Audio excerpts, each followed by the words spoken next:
color is it? It's blue. It's blue. Oh, What oh happened? my God! Mamangi sahi loisilakpa amasung handaki sahi 2025 hausilakpa matam aswaidagi aduki matik yamlaba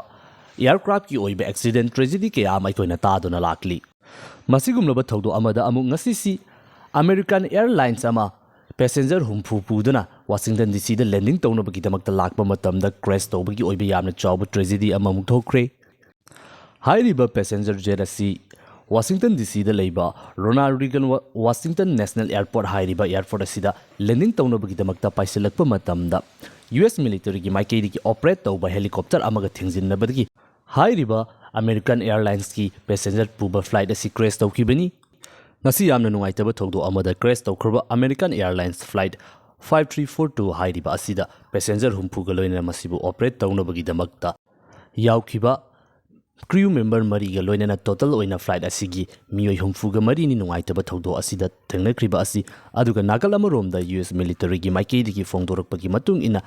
airlines asiga thengjinnakhiba US military na operate tawba helicopter adu Black Hawk Sikorsky High 60 hairiba helicopter asini aduga hairiba helicopter aduda US military gi personnel ahum yaukhi haiba wafam asi thamlakli total oina hauji fawbagi oina passenger puwa plane aduda yaukhiba passenger humfu crew member mari aduga US military gi miyoi ahumga loina na total oina miyoi humfu taret laibak thiba thawdo asigi victim oikre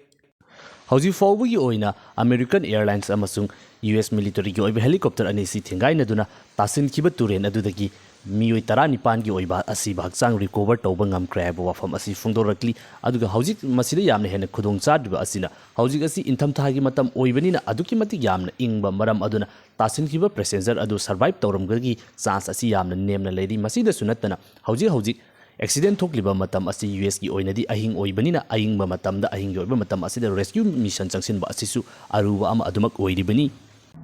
hairiba passenger puba plane amasung US ki military na operate tawba helicopter anisi ga mataw karam tawduna crash tawribano haibasi chapchaba report hausi fawbi oinadi thoraktri lakadurba matam asida investigation gi matungina adamak thorakhigeni hausi fawbi oinadi tawdo asida yaukhiba miyoising adubu rescue tawnobagi damakta rescue mission ama yamna kanna sathari